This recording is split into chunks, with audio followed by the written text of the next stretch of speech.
I know I either sleep too much or too little, depending on whether I'm sleeping when I think I'm sleeping, or whether I'm sleeping when I think I'm awake. If I'm sleeping when I think I'm awake, then I'm sleeping too much.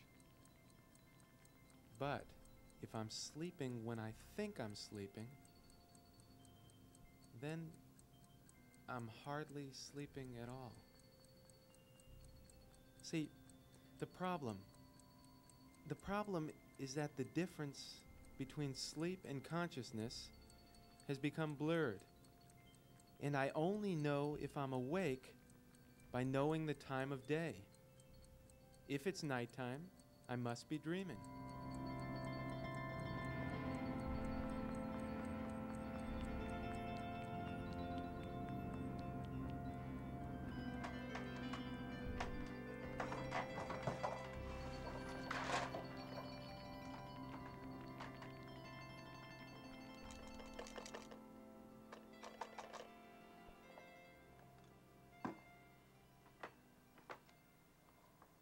The fallacy, of course, is obvious to anyone who, while asleep, dreams of being asleep.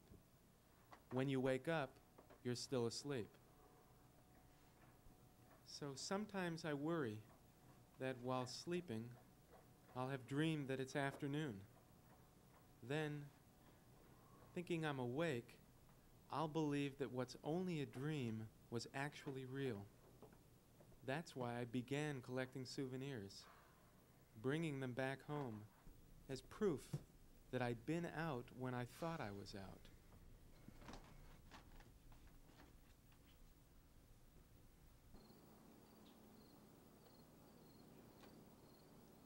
Hey, what time is it? It's about 6 o'clock. Morning or evening? Morning or evening? Shit, man, you okay? But now, looking at my collection, I wonder if I'm not just having a recurring dream. And anyway, I mean, if I can't tell the difference between dreams and reality, the difference can't be that important.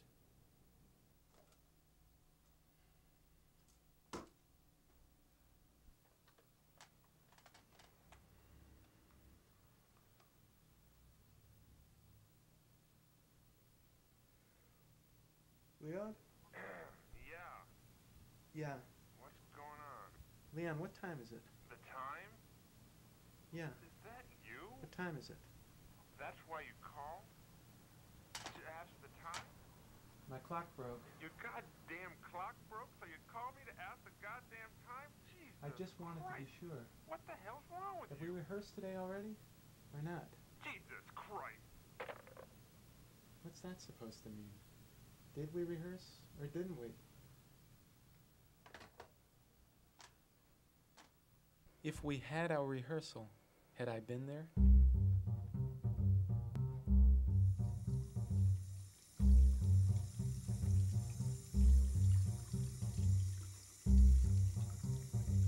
Once I asked Leon if he ever thought about his dreams. He said, no. That's because Leon knows the difference between dreams and reality. Dreams are the part of the day you ignore. Reality is the part you try not to.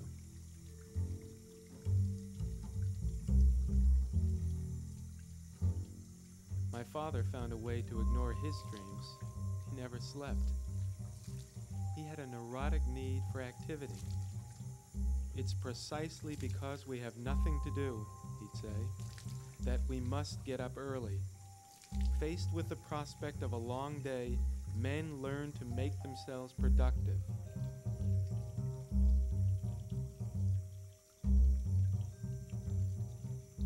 In the middle of the night, he would wake me up, demanding to know who had been in his toolbox. I'd stumble from room to room until I found the pipe wrench I'm sure he himself had hidden.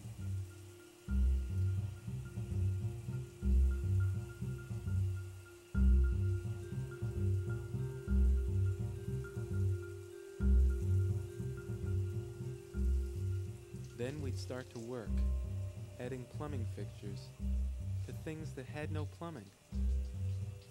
He was obsessed with faucets. Our bathroom, a monument to man's triumph over the eternally long day.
Son, are you still asleep?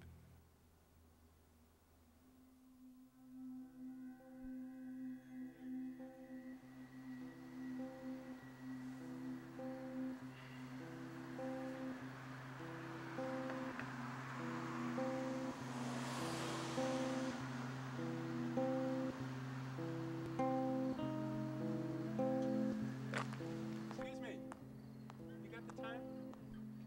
Oh shit, I'm late. On your way to work? I'm always on my way to work.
Father was insane.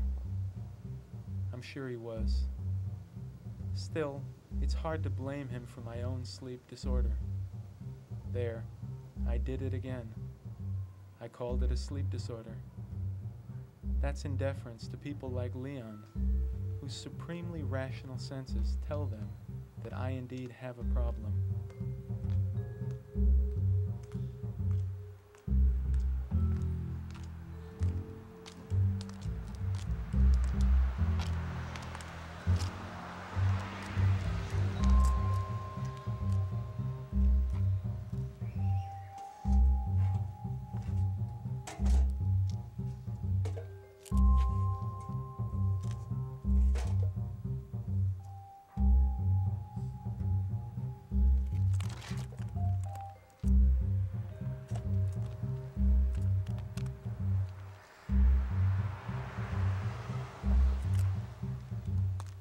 I don't know. Maybe it is a disorder. But how can it be a disorder not to recognize time when the city conspires to hide every natural indication of that time? I mean, where's the sky? Where's the horizon? How am I supposed to know if the sun's rising or falling when it's always hot and gray and dusk always looks like dawn? when you think about it, maybe I'm the only sane person around. Seriously, people like Leon, who look out on a chaotic world and imagine they see order. Are they rational or irrational?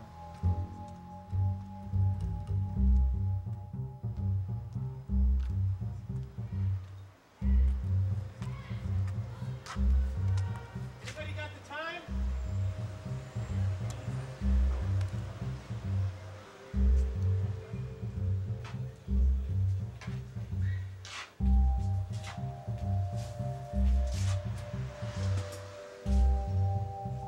Hello?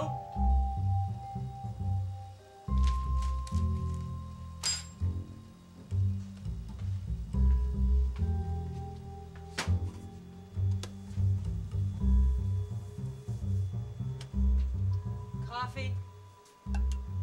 No, I wondered what time... No coffee? Oh. Yeah, okay.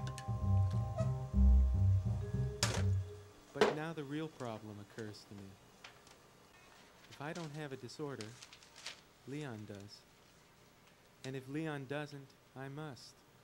Unless neither of us do. In which case, Leon and I are living in contradictory worlds. One orderly, one chaotic. Each of us only capable of perceiving his own reality. Excuse me? What are you serving today? You can't read? Dinner or breakfast?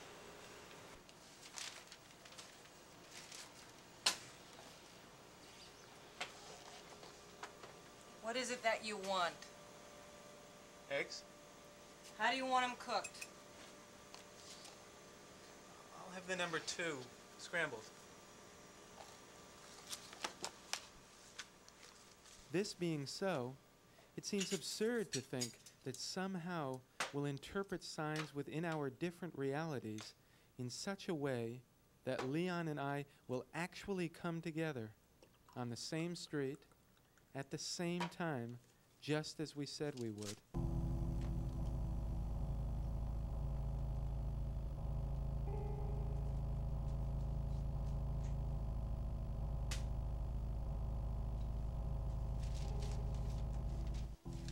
And yet we have met, haven't we? Haven't we? Haven't we met on Sydney Street countless times before? Haven't we always driven to rehearsal together? These are memories, aren't they? Scrambled eggs. You wanted eggs scrambled.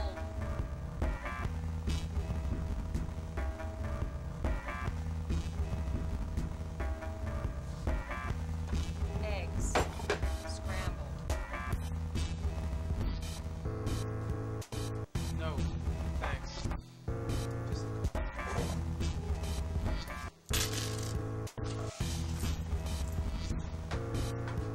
Or are they dreams?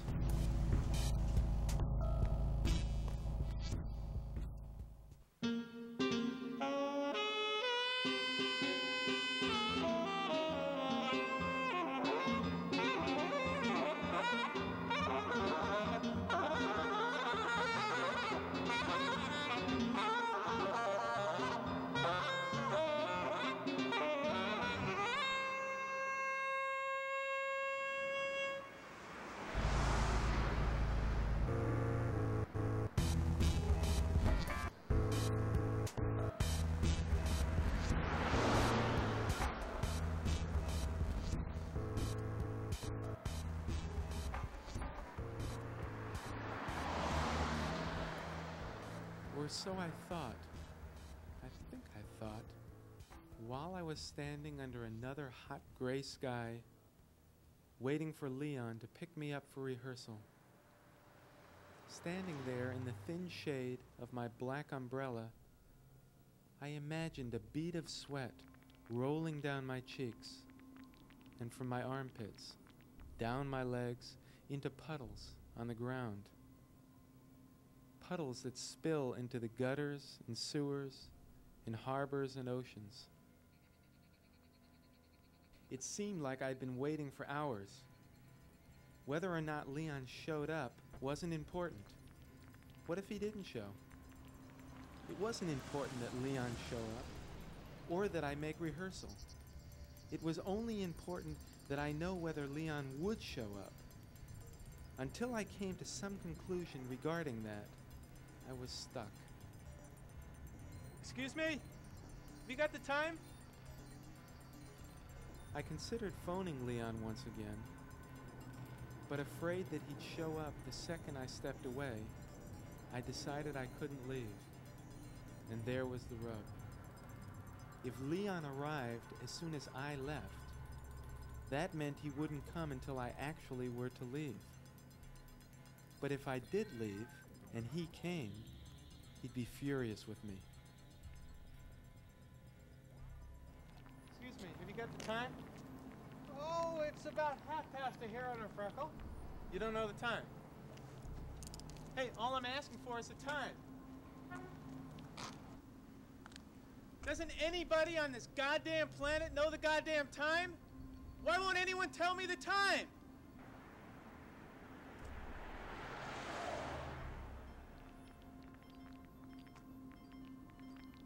I could picture myself, old and senile, still standing on the sidewalk waiting for Leon.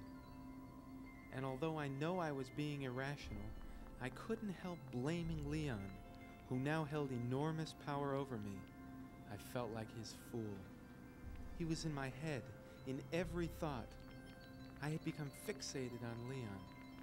And the fact that Leon, who was usually not more than a passing thought, had been blown into this fixation, made the thought of him all the more revolting. I had to get away.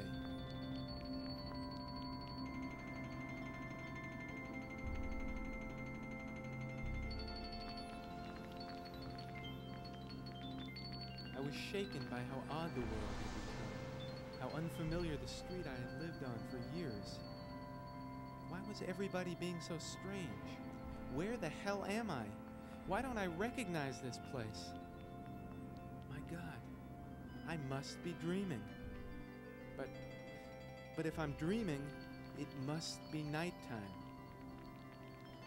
And so I gathered up my things and returned to my apartment to wait for 7 a.m. when I'm to meet Leon at the intersection of Sydney and Erie.